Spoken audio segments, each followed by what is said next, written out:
Un salaud? Très bien. Je serai ton salaud, alors. La machine à café sur mon établi a craché une dernière étincelle avant de rendre l'âme. Comme tout le reste, ces derniers temps.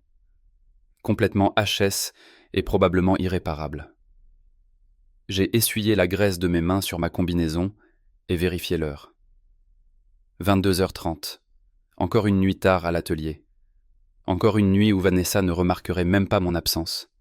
Mon téléphone a vibré sur la table en métal, le son résonnant dans l'atelier vide comme un coup de feu. C'était un texto de Derek, mon pote qui tenait la salle de boxe en bas de la rue. Ta femme est au Skylight avec un mec qui s'appelle Eli. Je me suis dit que tu devais le savoir, frangin. J'ai fixé l'écran, sentant mon estomac se nouer. Le Skylight, c'était ce bar chic sur le toit en centre-ville, le genre d'endroit que Vanessa adorait. Et bien au-dessus de mes moyens, contrairement à ces nouveaux endroits de networking. Super, apprendre que ton mariage est mort par texto, ai-je marmonné dans l'atelier vide. Ma voix sonnait creux, rebondissant sur les murs de béton tapissés d'électronique en panne et de rêves brisés. J'ai attrapé ma veste et je suis sorti. Les rues étaient glissantes à cause de la pluie d'octobre, reflétant les enseignes lumineuses des bars et des prêteurs sur gage de mon quartier. 20 minutes plus tard, j'étais en centre-ville, les yeux rivés sur la tour de verre qui abritait le Skylight. Le trajet en ascenseur jusqu'au 32e étage avait l'air d'un voyage vers une autre planète, une planète où je n'avais pas ma place. Le bar était faiblement éclairé, tout en cuir noir et chrome, rempli d'avocats et d'agents immobiliers qui dépensaient en boissons plus que ce que je gagnais en une semaine. Je les ai repérés tout de suite. Vanessa était dans une banquette d'angle, ses cheveux blonds captant la lumière, vêtue d'une robe que je ne lui avais jamais vue. En face d'elle, il y avait un type dans un costume élégant, grand, les cheveux argentés et arrogant. Sa main recouvrait la sienne sur la table. J'ai sorti mon téléphone et pris une photo, mes mains étonnamment stables. Alors que je me retournais pour partir, j'ai entendu une voix derrière moi. « Tiens, regarde ce que le chat a ramené. » Marina, la juriste de Vanessa et sa meilleure amie, était à côté de moi avec un martini et un regard méprisant. C'était une brune aux traits anguleux qui ne m'avait jamais aimé, qui n'avait jamais pensé que j'étais assez bien pour son amie ambitieuse.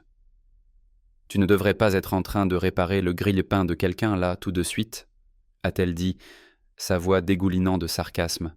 « Tu ne devrais pas te mêler de tes affaires ?» ai-je rétorqué, mais elle a continué. « Tu sais, c'est presque mignon de voir à quel point tu as été naïf. » Vanessa a enfin mis la main sur un vrai mec, quelqu'un qui peut réellement s'occuper d'elle. Eli Morrison, le promoteur immobilier. Il vaut plus que ce que tu ne verras en 10 vies. Elle s'est penchée, son haleine sentant le gin. Elle en a fini de traîner des boulets. J'ai serré les dents, mais j'ai gardé un ton calme. Merci pour la mise à jour, Marina. Toujours un plaisir. En m'éloignant, je l'ai entendu rire, un son semblable à du verre brisé. Dans l'ascenseur, en redescendant vers mon monde, j'ai pris ma décision. S'il voulait jouer, je jouerais aussi. Mais je jouerais pour gagner. Le trajet en voiture m'a fait traverser des quartiers qui racontaient l'histoire de notre mariage à l'envers, des tours brillantes du centre-ville jusqu'à la modeste maison de banlieue que nous avions achetée quand nous croyions encore en nous. Je suis resté assis dans l'allée pendant un moment, fixant les fenêtres sombres, me demandant quand tout avait foiré. Vanessa est rentrée à minuit, trébuchant un peu en enlevant ses talons dans le couloir. Son rouge à lèvres était étalé, ses cheveux en désordre. Elle était belle et coupable et n'avait aucune idée que son monde allait exploser. « Tu es debout tard », a-t-elle dit, évitant mon regard. « Emma avait son récital de piano ce soir », ai-je dit doucement. « Tu l'as raté. » Elle s'est figée, une main sur la rampe. « Oh mon Dieu, j'ai oublié. L'affaire Morrison a pris du retard. Et puis l'équipe a voulu fêter ça. »« L'affaire Morrison ?» ai-je coupé. « Ce ne serait pas Eli Morrison, par hasard ?» Quelque chose a brillé dans ses yeux. De la peur peut-être, ou juste chercher quoi dire. « Comment tu connais ce nom ?» Coup de chance. Je me suis levé du canapé, marchant lentement vers elle. « Depuis combien de temps, Vanessa ? Depuis combien de temps, quoi ?» Sa voix s'est brisée. Depuis combien de temps tu couches avec lui ?» La gifle est venue fort, faisant basculer ma tête sur le côté. La brûlure n'était rien comparée à la rage qui m'a frappé. Pas d'avoir été frappé, mais de la voir agir comme si c'était elle qui avait été lésée. « Comment oses-tu » a-t-elle sifflé. « Comment oses-tu m'accuser de… » « Je vous ai vu, » ai-je dit simplement. « Au skylight. Très confortable. » Son visage est devenu blanc, puis rouge. « Tu m'as suivi. Tu m'as espionné. J'étais allé boire un verre. Imagine ma surprise. Elle m'a regardé pendant un long moment et je pouvais la voir réfléchir, décider quoi dire, quoi nier. Finalement, elle a redressé les épaules. « C'est fini entre nous, » a-t-elle dit.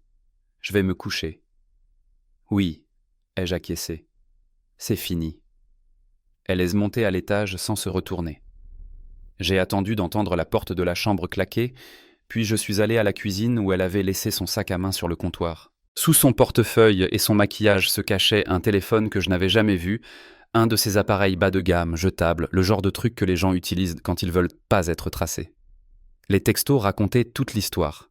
Des plans pour vider nos comptes, des discussions pour me foutre à la porte, des combines pour obtenir la garde exclusive d'Emma, et par-dessus tout, une méchanceté crasse qui m'a terrassé. Tellement hâte de larguer le loser, avait-elle envoyé à Eli quelques heures plus tôt. Emma sera mieux avec une vraie figure paternelle. J'ai remis le téléphone exactement à sa place, et je suis allé dans mon bureau. J'avais du boulot, des plans à élaborer. Si Vanessa voulait la guerre, elle allait l'avoir. Mais elle s'était attaquée au mauvais type. Il voulait être un méchant ? Très bien, je serais le méchant qu'il méritait. Le lendemain matin, je me suis réveillé, et Vanessa était déjà partie. Pas de mots, pas d'explication. Juste la légère odeur de son parfum hors de prix et une tasse de café dans l'évier. Emma était à la table de la cuisine, picorant ses céréales et scrollait sur son téléphone, comme le ferait n'importe quel ado de 16 ans. « Maman est repartie tôt, encore, » a-t-elle dit, sans même lever les yeux. « Une affaire importante, je crois. »« Ouais, » ai-je répondu, en me servant du café. « Affaire importante. » Emma m'a jeté un coup d'œil alors, ses yeux verts, mes yeux perçants et intelligents. Elle avait le physique de Vanessa, mais elle pouvait lire les gens comme moi, et je voyais bien qu'elle sentait la tension. « Vous vous disputez » a-t-elle demandé. « Les adultes sont parfois en désaccord, » ai-je dit, aussi honnête que possible sans foutre en l'air son monde. « Mais quoi qu'il arrive, tu sais que je t'aime, hein ?» Elle a levé les yeux au ciel, mais j'ai vu le petit sourire. « Ouais, papa, c'est bon, quoi. » À la boutique, la nouvelle s'était déjà répandue. Dans les petites villes, tu sais, les ragots voyagent plus vite que la lumière, et mes problèmes de couple étaient apparemment le sujet brûlant de la semaine.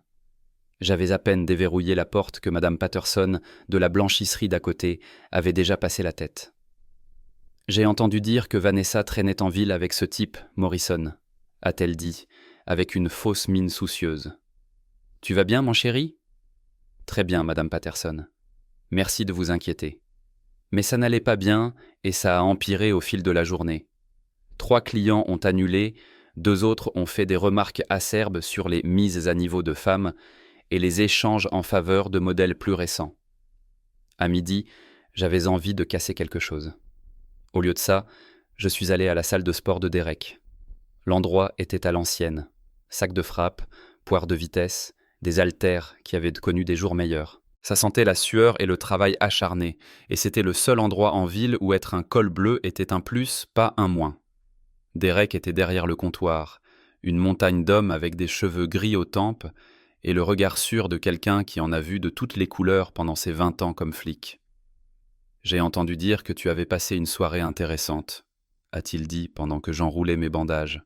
« Intéressante, c'est un euphémisme. » J'ai commencé à frapper dans le sac de frappe, laissant chaque coup exprimer une partie de la rage que je retenais depuis la nuit dernière. « Tu sais, quand j'étais dans la police, on voyait ça tout le temps, » a dit Derek en s'installant sur un banc à proximité.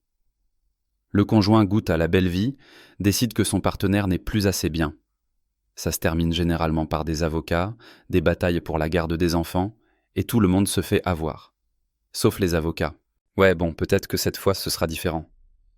Derek m'a examiné. T'as ce regard, Tommy. Le même que quand t'es revenu du Moyen-Orient. On dirait que t'es en train de préparer quelque chose. J'ai arrêté de frapper et me suis tourné vers lui. Qu'est-ce que tu ferais, Derek, si quelqu'un essayait de te prendre tout ce que t'as? Ton gosse, ta maison, toute ta vie?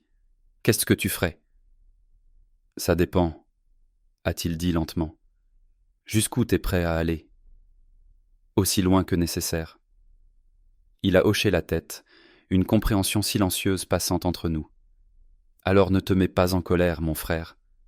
Deviens tactique. Cet après-midi-là, j'ai commencé à me renseigner.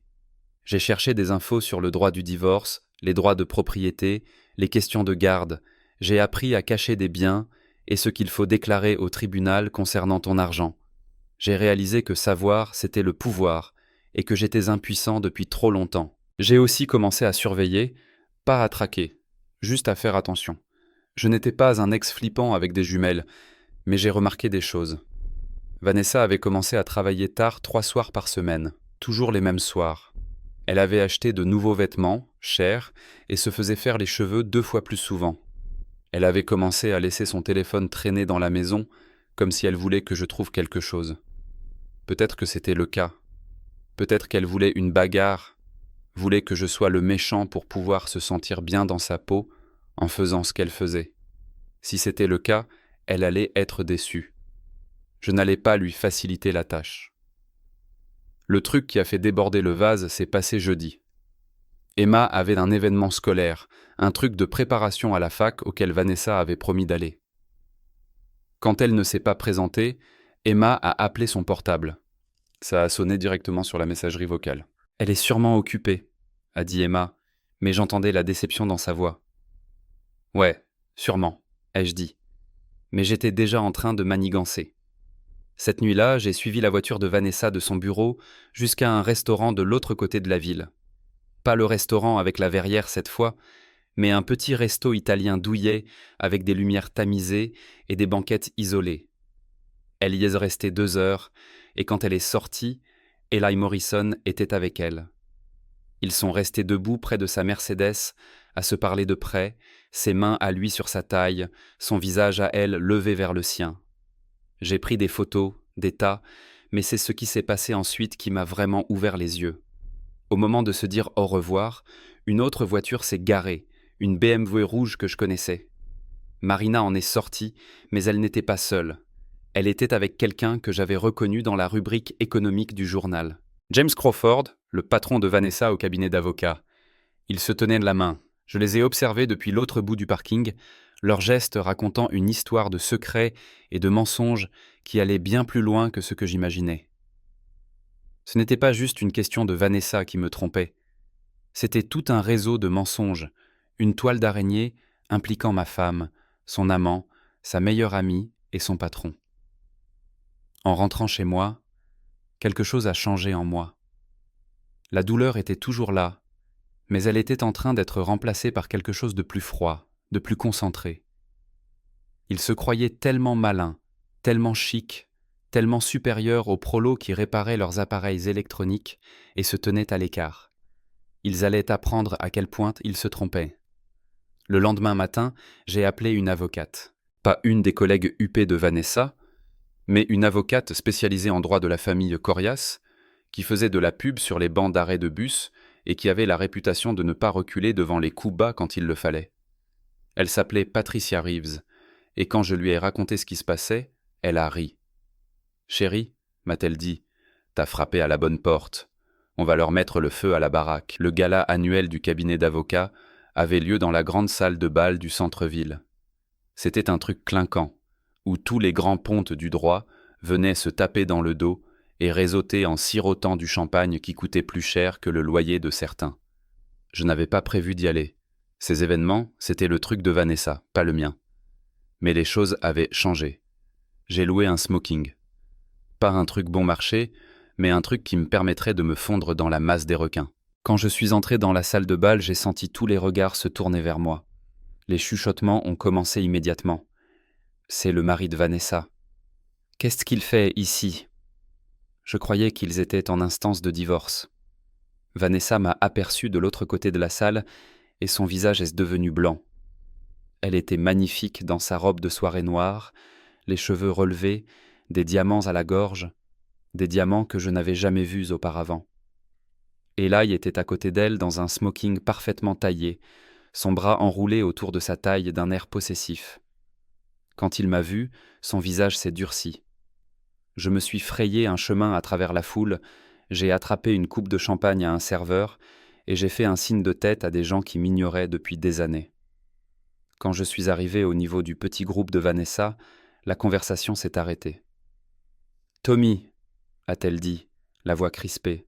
« Je ne m'attendais pas à te voir ici. » « Je n'aurais manqué ça pour rien au monde, » ai-je répondu avec un sourire. Après tout, j'avais contribué à financer une partie de tout ça, non ? Ellie s'est avancée, tout en mâle alpha, embaumant le parfum coûteux. « Je pense que vous devriez partir, » a-t-il dit calmement. « Pardon, vous êtes qui déjà ?» ai-je demandé, même si je savais exactement qui il était, jusqu'à sa fortune personnelle et la pension alimentaire versée à son ex-femme. « Eli Morrison », a-t-il dit, en tendant la main comme s'il me faisait une faveur. « Vanessa m'a tellement parlé de vous. »« C'est marrant, » ai-je répondu, sans prendre sa main. « Elle ne m'a jamais parlé de vous du tout. » Le groupe autour de nous s'était tu, sentant le drame arriver. Marina a surgi à mon côté, le visage rouge de vin et de rancune.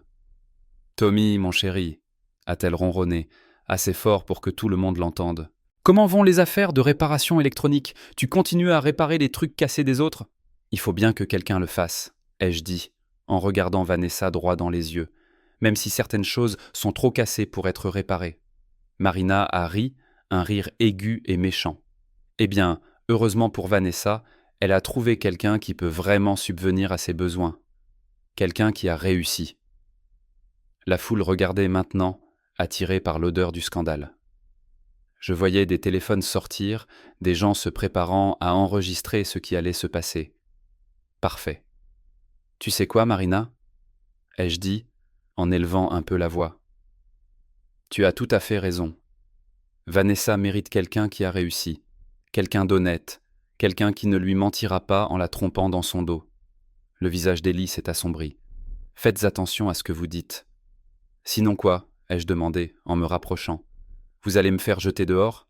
Allez-y. » Mais avant, peut-être devrions-nous parler de vos autres petites amies, celle de Phoenix par exemple, ou celle d'ici même. Comment elle s'appelle ? Jennifer. Celle à qui vous envoyez des textos pendant que vous courtisez ma femme. Le silence était assourdissant. Le visage d'Eli est passé du rouge au blanc en un clin d'œil. Vanessa le regardait fixement, confuse et horrifiée. « Ce n'est pas... » a commencé Ellie. « Ce n'est pas quoi ?» ai-je interrompu. « Ce n'est pas vrai ? Parce que j'ai les photos, Ellie. J'ai les textos. J'ai les reçus d'hôtel. Vous croyez vraiment être le seul à pouvoir engager un détective privé ? » Bien sûr, je mentais. Je n'avais engagé personne, mais je les avais assez observés pour savoir qu'Ellie était exactement le genre de type à se couvrir. Et l'expression sur son visage me confirmait que j'avais raison. « Espèce d'enfoiré », murmura Vanessa, mais elle regardait Ellie, pas moi. « Doucement, doucement », dis-je en sortant mon téléphone. « Évitons la scène. Ah, bien que, en parlant de scène, je pense que tout le monde ici devrait connaître la vérité sur l'affaire Morrison Development, celle qui a tant occupé Vanessa ces derniers temps. » Je commençais à lire sur mon téléphone. Pas des SMS, mais des documents publics que j'avais dénichés cet après-midi. Eli Morrison, actuellement sous enquête du procureur général pour fraude et évasion fiscale, 3 procès en cours intentés par d'anciens partenaires commerciaux, 2 injonctions d'éloignement prononcées par d'anciennes petites amies. La foule se régalait, les téléphones enregistrant des visages avides de sensationnels. C'était mieux que de la télé-réalité. C'était la réalité, la vraie. « Arrête !» siffla Vanessa. « Arrête, c'est tout. »« Pourquoi ?» demandai-je. « Ce n'est pas ce que tu voulais ? Être avec quelqu'un qui a réussi ? Quelqu'un qui pouvait t'offrir la vie que tu mérites ? » Alors elle me gifla, assez fort pour faire pivoter ma tête sur le côté et me brûler la joue. Et le bruit résonna dans la salle de bal comme une détonation, et j'entendis la foule halter. Je me redressai, touchant lentement ma joue, et souris. « Merci, dis-je doucement. J'en avais besoin. » Puis je me dirigeai vers la petite scène où les orateurs avaient pris la parole. Le micro était toujours allumé, et quand je le tapotais, le son résonna dans la salle de bal. « Mesdames et messieurs, dis-je, ma voix portant jusqu'aux 4 coins de la pièce, j'aimerais proposer un toast. » La foule se tut, tout le monde écoutant. « À la loyauté, dis-je en levant mon verre de champagne. À l'honnêteté, au lien du mariage et à la sainteté de la confiance. » Je fis une pause, laissant mes yeux trouver Vanessa dans la foule. Puissions-nous, certains d'entre nous, trouver ces choses un jour. Je vidai le verre et le posai sur le pupitre. Merci à tous pour cette belle soirée. Vanessa, Ellie, bonne chance pour vos projets futurs. Vous allez en avoir besoin. La sécurité se dirigeait vers moi alors que je quittais la scène, mais je marchais déjà vers la sortie. Derrière moi, j'entendais l'explosion des conversations, le bourdonnement du scandale se propageant dans la pièce comme une traînée de poudre. Dès le lendemain, toute la ville saurait ce qui s'était passé. La semaine suivante, ce serait une légende. Dans l'ascenseur, en redescendant dans mon monde, je ressentis quelque chose que je n'avais pas ressenti depuis des mois. Je me sentais bien. La guerre avait commencé, et je venais de gagner le premier round. Mais la grande victoire était encore à venir. 3 semaines plus tard, le monde de Vanessa s'effondrait. La vidéo du gala avait fait un carton dans les cercles juridiques. Sa réputation était fichue, elle était devenue une blague. Ellie avait disparu. Son entreprise subissait soudainement des descentes des fédéraux à cause des infos que j'avais balancées. Marina s'était fait virer. Son aventure avec James Crawford était étalée partout. Mais je n'en avais pas fini. Loin de là. Le vieux chantier naval à l'Est était mort depuis des années, juste des grues rouillées et des entrepôts vides. La ville n'arrêtait pas de dire qu'ils allaient le retaper. C'était parfait pour un règlement de compte final, à l'écart, glauque et public, donc filmer des trucs n'était pas illégal. Les y attiraient tous à demander du boulot. J'ai envoyé un texto à Vanessa depuis un téléphone jetable en me faisant passer pour un journaliste qui voulait avoir sa version de l'histoire. J'ai dit à Marina que Vanessa allait tout lui mettre sur le dos et qu'elle devait faire gaffe. J'ai fait savoir à Ellie que les 2 femmes étaient prêtes à le balancer à moins qu'il ne puisse les calmer. Ils sont tous arrivés, pensant être les plus malins, sûrs de pouvoir gérer la situation. Je suis arrivé tôt, me cachant dans l'ombre d'un vieux conteneur maritime où je pouvais tout voir et tout entendre. Vanessa est arrivée la première, complètement démolie comme je ne l'avais jamais vue. L'avocate brillante avait disparu. Maintenant, elle ressemblait juste à une femme qui regardait sa vie s'écrouler. Marina est arrivée ensuite, sa moue habituelle remplacée par une panique totale. Eli était le dernier, avec l'air d'un type qui n'a plus rien à perdre. « C'est quoi ce bordel ?» demanda Vanessa en voyant les autres. « Je croyais que j'avais rendez-vous avec un journaliste. »« Pareil pour moi, » dit Marina sur la défensive. Ellie scruta le chantier naval désert, glissant une main à l'intérieur de sa veste. Pendant 1 seconde, j'ai cru qu'il avait un flingue, mais il a juste sorti son téléphone. « On s'est fait avoir, » dit-il, doucement. « Tous. » C'était mon signal. Je sortis de l'ombre, téléphone à la main, en train d'enregistrer. « Bonjour tout le monde, » dis-je calmement. « Merci d'être venu. »« Espèce d'idiot, » cracha Vanessa. « Qu'est-ce que tu veux ?»« La vérité, dis-je. Toute la vérité, et que ce soit enregistré. »« Va te faire foutre, » grogna Ellie, s'avançant vers moi.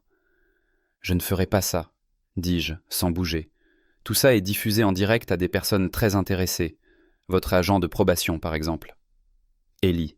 « Vous pensiez vraiment que je ne découvrirais pas votre ancienne condamnation pour agression ?» Il se figea, le visage blême. C'était scellé. Pas aussi hermétiquement que vous le pensiez. Je me tournai vers Marina. Et en parlant de trucs légaux, comment vont vos papiers ces temps-ci ? Je parie que l'immigration adorerait entendre parler de ces faux permis de travail. La bouche de Marina s'ouvrait et se refermait, telle une bouche de poisson. Elle était toujours si fière d'être une pointure du droit, si condescendante parce que je n'avais pas fait de grandes études. Là, elle avait l'air d'un poisson hors de l'eau. « Et Vanessa ?» dis-je en me tournant vers ma femme. Ma chère et infidèle épouse, comment crois-tu que le barreau va réagir en apprenant que tu détournes l'argent des clients? Le comte Morrison n'était pas le seul, n'est-ce pas? Je ne sais pas de quoi tu parles, dit-elle, la voix tremblante. Vraiment? Parce que j'ai les relevés bancaires, les ordres de virement. J'ai tout, Vanessa. Ton petit plan pour voler de l'argent afin de financer ta nouvelle vie avec Ellie. Tout y est. Le silence planait, seulement troublé par le sifflement du vent entre les immeubles et le bruit lointain des voitures. 3 personnes qui se croyaient plus intelligentes que moi, meilleures que moi, étaient maintenant prises au piège de leur propre avidité et de leur ego. « Qu'est-ce que tu veux ?» finit par murmurer Marina. « Je t'ai dit la vérité. Qui a manigancé tout ça? Qui a décidé que j'étais une ordure? Qui a décidé de détruire ma famille ?» Ils se regardèrent, 3 associés réalisant que leur pacte était bâti sur des mensonges. Marina craqua la première. « C'est elle, » dit-elle, en pointant Vanessa du doigt. « Tout ça, c'est elle. Elle disait que tu la freinais, qu'elle méritait mieux. Elle voulait que je l'aide à trouver un mec riche, quelqu'un qui pourrait lui offrir la vie dont elle rêvait. »« C'est faux !» hurla Vanessa. « C'est toi qui es venu me voir. Tu as dit que tu connaissais quelqu'un de parfait, quelqu'un qui pouvait tout arranger. »« Parce que tu te plaignais, » rétorqua Marina. « Tous les jours, c'était Tommy ceci et Tommy cela, et que tu gâchais ta vie avec un loser. » Je les regardais se déchirer, éprouvant une froide satisfaction. C'était ce que je voulais. Pas seulement une vengeance, mais que la vérité éclate. Je voulais qu'ils voient ce qu'ils étaient réellement, mesquins, avides et pathétiques. « Et toi, Ellie ?» demandai-je. « Quelle est ton excuse ?» Il se redressa, essayant d'avoir l'air dur. « Je n'en ai pas besoin. Ta femme est venue à moi. Elle a fait son choix. Ma femme est venue à toi, » répétai-je. « C'est comme ça que tu appelles le fait de cibler des femmes mariées pour leur argent et leurs relations? Parce que c'est ce que tu fais, n'est-ce pas? C'est ton modèle économique. » Il ne dit rien. Au loin, j'entendis des sirènes. Quelqu'un avait appelé les flics, probablement une commère qui avait entendu des cris. Timing parfait. « Bon, » dis-je en empochant mon téléphone. « Je crois qu'on a fini ici. La police se chargera du reste. »« Tu ne peux pas faire ça, » dit Vanessa, désespérée. « Je suis ta femme, la mère d'Emma. »« Tu étais ma femme, » rectifiai-je. « Maintenant, tu n'es qu'une criminelle qui se trouve porter mon nom de famille. Et Emma, elle est mieux sans toi. » Les flics arrivèrent au moment où je partais. Des lumières rouges et bleues clignotaient de partout sur le chantier naval. Je ne me suis pas retourné pendant qu'ils cuisinaient ces 3-là. Je ne suis pas resté à les regarder essayer d'expliquer pourquoi ils se trouvaient dans une usine désaffectée à minuit avec un type sous enquête. J'avais encore un arrêt à faire. L'école d'Emma organisait sa cérémonie de remise de prix chaque année en mai dans l'auditorium. Vous savez, une célébration des bonnes notes et de l'esprit d'école. En tant que père d'une enfant figurant au tableau d'honneur, j'avais tout à fait le droit d'y être. En tant que futur ex d'une avocate faisant face à des accusations de détournement de fonds, j'allais être l'attraction principale. Je m'étais habillé avec soin. Pas le smoking de cette soirée chic, mais un simple costume sombre. Cela disait « papa respectable », pas « ex en quête de vengeance ». Emma recevait un prix pour son intelligence, et je n'allais pas laisser les problèmes de sa mère gâcher ça. L'auditorium était bondé de familles, d'enseignants, de personnalités importantes de la ville. J'ai trouvé une place au fond, près de la sortie, et je me suis préparé à voir ma fille briller.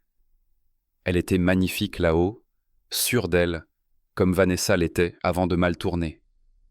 À mi-chemin de la cérémonie, il y eut une agitation près des portes.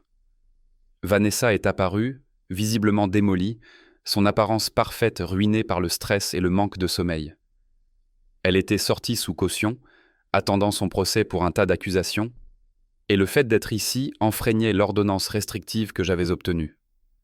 Elle m'a vu et a commencé à se frayer un chemin à travers la foule, ignorant les chuchotements et les regards. La sécurité a essayé de l'arrêter, mais elle était déterminée, poussée par l'amour d'une mère, ou par une narcissique ayant besoin d'attention. Je ne pouvais pas le dire. « Tommy !» a-t-elle crié, sa voix résonnant. « Il faut qu'on parle. » Tout le monde s'est tourné pour regarder. Sur scène, Emma s'est figée, le visage rouge. C'était exactement ce que je ne voulais pas, que notre histoire gâche son moment. Mais ensuite j'ai réalisé, c'était parfait. C'était ma chance pour l'acte final, la dernière scène de notre pièce de théâtre ratée. Je me suis levé lentement, tous les yeux rivés sur moi. Le directeur a arrêté de parler. La cérémonie était en suspens. J'ai vu des téléphones sortir, les gens prêts à enregistrer ce qui allait se passer ensuite. « Mesdames et messieurs », dis-je, ma voix forte dans le silence. Désolé d'interrompre, mais puisque nous sommes tous ici, et puisque cela semble être une soirée pour la vérité, peut-être est-il temps que vous sachiez tous ce qui s'est réellement passé. Le visage de Vanessa est devenu blanc. Le visage de Vanessa. Tommy, ne fais pas ça. Ne pas quoi? Je l'ai coupé. Ne pas leur parler des vols, des liaisons, de la façon dont tu as plumé tes clients pour financer ta vie de luxe. Des gens ont poussé des exclamations. C'étaient des gens qui avaient confié leurs affaires juridiques à Vanessa, qui l'avaient respectée en tant que professionnelle. Ne pas leur parler de l'escroquerie d'immigration de Marina, ai-je continué. Comment elle travaille illégalement tout en t'aidant à voler de l'argent. Arrête, a supplié Vanessa, mais je ne faisais que commencer. Ou peut-être que je ne devrais pas mentionner Eli Morrison, l'escroc pour qui tu as quitté ta famille, celui qui est en prison pour fraude? Le silence était total dans l'auditorium. C'étaient les gens importants, ceux qui dictaient les règles, et je leur montrais qu'ils avaient fait confiance aux mauvaises personnes. Vous voyez, ai-je dit en marchant vers Vanessa qui était figée. Ma femme pensait qu'elle était trop bien pour moi. Elle pensait qu'elle méritait mieux qu'un type qui répare des choses. Elle voulait du luxe, de l'argent, du statut. Elle voulait être l'une des vôtres, pas l'un des nôtres. J'ai fouillé dans ma veste et j'ai sorti une enveloppe Kraft. Alors elle vous a volé. À vous tous. La succession Henderson, elle a détourné 20 000. Le projet immobilier Morrison, drôle de nom, n'est-ce pas? Elle a pris 15 000 sur le compte séquestre. La fondation pour les enfants malades, 30 000 qui étaient censés les aider. À chaque chose que je disais, je sortais un papier, un relevé bancaire, des preuves que Patricia Reeves m'avait aidé à trouver. Le public était captivé, horrifié, incapable de détourner le regard tandis que je détruisais quelqu'un qu'il pensait connaître. Mais voici le meilleur, ai-je dit en atteignant Vanessa. Elle pleurait, son mascara coulait sur son visage, plus de mise en scène luxueuse. Elle a tout fait pour un type qui l'utilisait depuis le début. Eli Morrison ne l'a jamais aimé. Il l'utilisait pour ses relations, son accès à l'argent, sa réputation. Et quand les choses sont devenues trop chaudes, il l'a largué. Je me suis tourné vers le public, ces gens qui m'avaient regardé de haut, qui avaient parlé de mon mariage raté et de mon boulot. Alors oui, ai-je dit, ma femme m'a quitté pour quelqu'un de mieux, quelqu'un de plus riche, de plus accompli, de plus sophistiqué. Et regardez comment ça s'est terminé pour elle. J'ai sorti un dernier papier. Une demande de divorce, déjà signée. Vanessa Morrison. Oh, attendez, ce n'est plus votre nom, n'est-ce pas? Vanessa Chen, vous êtes officiellement notifiée de votre jugement de divorce. Vous n'obtenez rien.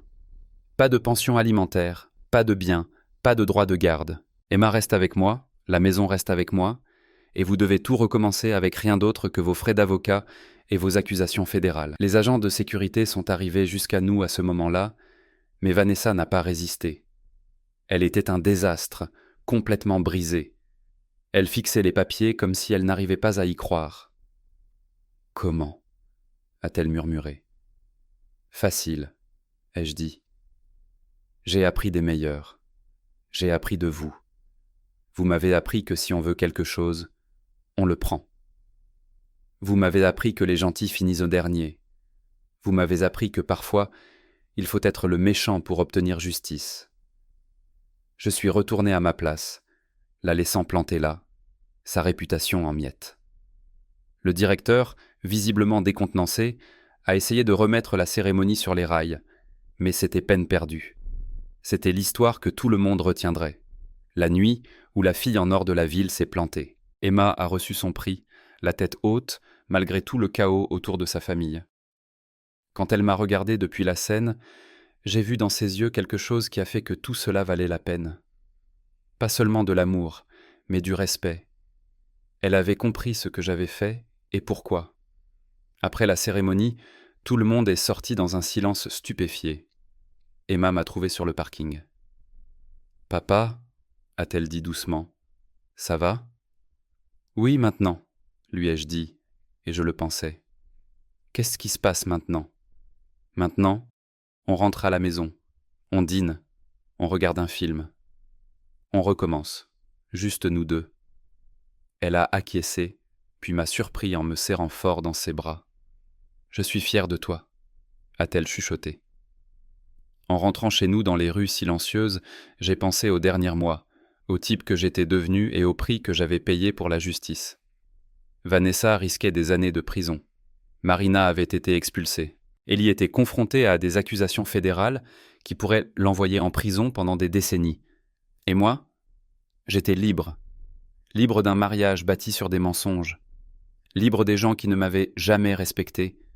Libre d'être le père qu'Emma méritait, l'homme que j'avais toujours été sous la blessure et la trahison. Certains pourraient appeler ce que j'ai fait de la vengeance. D'autres pourraient appeler ça de la justice. J'appelais ça nécessaire. Parfois, quand le système vous baise, quand les gens qui sont censés vous aimer vous poignardent dans le dos, quand le monde entier est contre vous, le seul choix est de devenir le méchant dans l'histoire de quelqu'un d'autre pour pouvoir être le héros dans la vôtre. Vanessa voulait un méchant. Marina voulait quelqu'un à regarder de haut. Eli voulait une proie facile. Ils ont tous eu ce qu'ils voulaient, et moi aussi.